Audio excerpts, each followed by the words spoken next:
national certificate ng TESDA na magagamit mo sa paghahanap ng trabaho, local and abroad. Na may 10 purpose ang TESDA national certificate natin.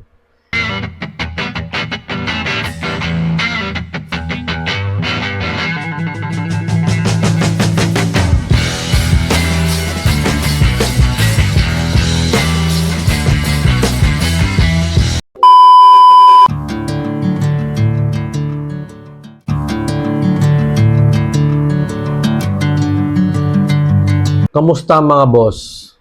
Alam nyo ba na may 10 purpose ang TESDA National Certificate natin na magagamit mo sa paghahanap ng trabaho, local and abroad? Unang purpose, para maging certified worker tayo ng TESDA. Marami tayong mga kababayang magagaling sa actual, multi-skilled. Kaso pag nag-apply ka ng trabaho, hindi ka naman agad pag-actualin. Initial screening ka muna syempre. Pasa ka muna ng resume, birth certificate, diploma, Form 137, transcript of record, NBI clearance, police clearance, barangay clearance, at ang huli, national certificate ng TESDA. Kapag wala kang NC2, laglag ka na agad. Aray ko! Sa screening pa lang ng isang industrial company. Pangalawang purpose, para sa local employment dito sa Pilipinas. Hindi ka na makakahawak ng wire sa industrial site at makakapag-tap sa mga circuit breaker na nasa panel box kung wala kang NC2. Hinahanap na po ito ng mga employer natin at the same time pag nagkaroon ng surprise inspection, may grounds for suspension yung company na magpapatrabaho ng mga trabahador na walang TESDA National Certificate. Kailangan kasi CEP ka na, Competent Electrical Person.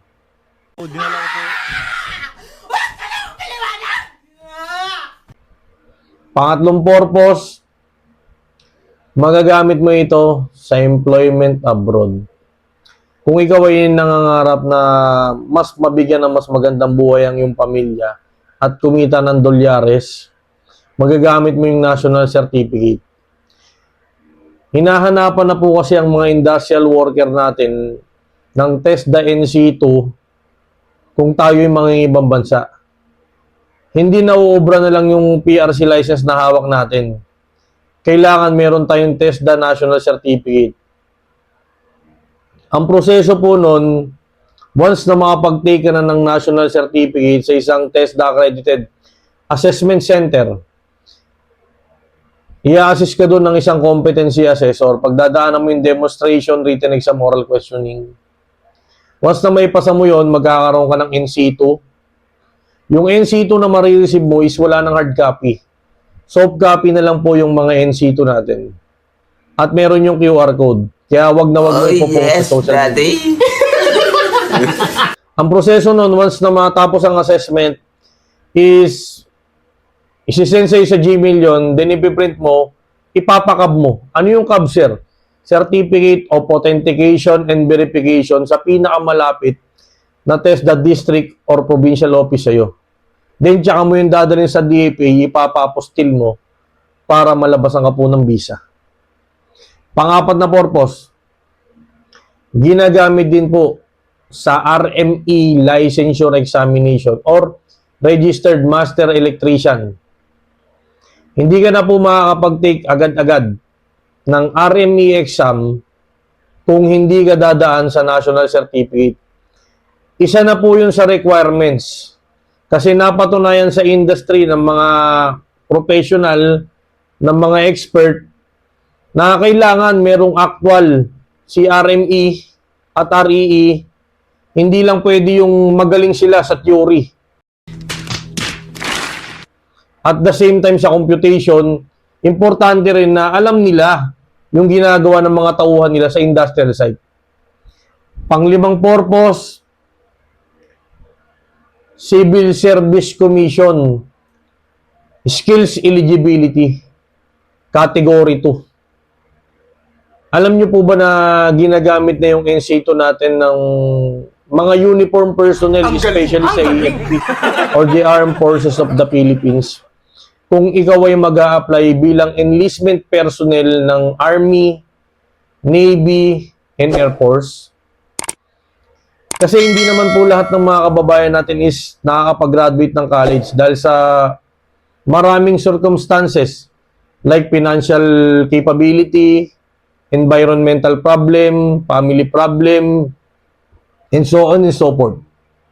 So that yung nagkaroon ng pagkakataon yung mga kababayan natin na senior high school graduate at the same time yung mga college level na magkaroon ng oportunidad para pagsilbihan ng ating bansa sa pamamagitan ng skills eligibility.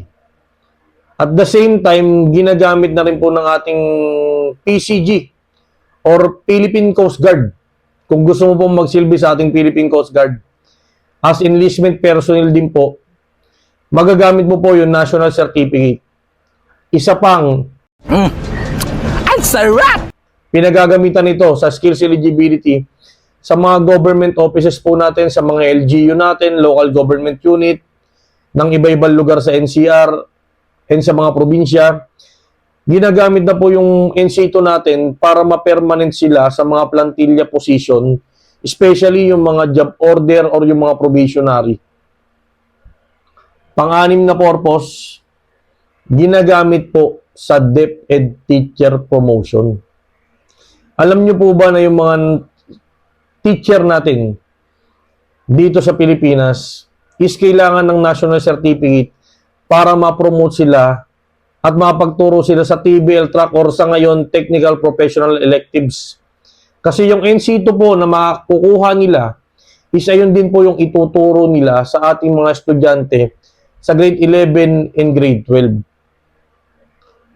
At the same time po, bago magtapos yung mga bata sa grade 12, ipapa-assess po yan sa isang TESDA accredited training and assessment center para magkaroon po ng NC2 yung mga kabataan natin na grade 12 graduate at makapagtrabaho na po sa industry. Pampito, magagamit din po ito sa business registration kung ikaw ay magiging service provider. Paano yun, sir? Kung ikaw ay isang contractor, for example, gusto mong mag-service sa malalaking mall, ikaw ay refrigeration technician or contractor, bago ka makapasok sa mga malalaking company or sa mga eskwelahan, kailangan meron kang business registration. Hahanapin po yun kapag nagparehistro ka ng yung lisensya sa iyong negosyo. Kasi kailangan competent ka po dahil skill po yung i-offer mo eh. Magagamit mo po yung NC2 pag parehistro po ng iyong negosyo. Yan po yung naglilinis tayo ng mga aircon or nagme-maintain tayo ng mga aircon sa mga mall, sa mga eskwelahan, sa mga universities. Pang-8, purpose ng TESDA National Certificate for Industrial Employee Salary Increase. Siyempre, yung mga kababayan po natin, dati hindi naman hinahanap yung NC2. Ang kalimitan hinahanap lang is yung Certificate of Employment or COE. Pero sa ngayon po, hindi na po pwede yung ganun. At the same time pa po, yung mga electrician natin is pinapasweldo ng minimum rate. Okay naman yun. Yung mga walang NC2. Pero kung may NC2 ka na kasi,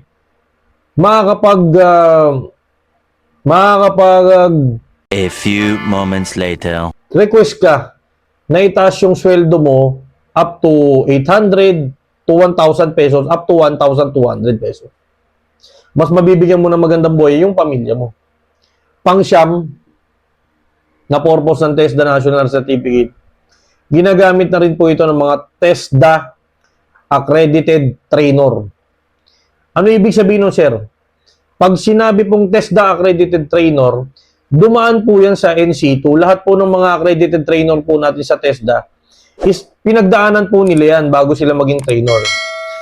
Ito pa po, isang information lang na para may tama. Kapag NC2 holder ka, then plus TM1, hindi po nangangahulugan na accredited trainer ka na po ng TESDA. Yun kasi yung nagiging misinformation ng iba, nakala TM holder na sila, accredited trainer na sila. Hindi po.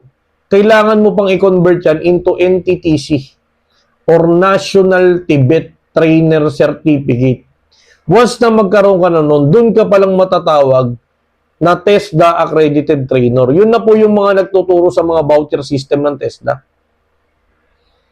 Pang-sampu at huli sa lahat is magagamit mo ito kung gusto mo maging TESDA accredited competency assessor. Lahat po ng assessor, pinagdaanan po nila yung national certificate na hawak nila. Hindi po pwedeng hindi po. At the same time, nakapagtrabaho rin po yan sa industry. Ginawa niya po talaga po yan, hindi yan by the book. Talagang tinrabaho niya yan sa construction site, sa mga building. Kaya alam niya po yung gagawin. At the same time, ito pong pagiging assessor is ito na yung, dito na makikita kung talaga bang inaral mo yung trainer's methodology. Kasi ikaw na mismo yung pagkakandakin ng national assessment ng national lead assessor, district lead assessor, then regional lead assessor. Kumbaga, on the job training mo to, ikaw mismo yung magkakandak ng assessment. Then dun, once na ma-satisfy si lead assessor, then dun kanya lalabasan ng certificate of loading. Yun yung magagamit mong, isa pang requirements, then ipapasa mo sa pinakamalapit or sa gusto mong TESDA district office.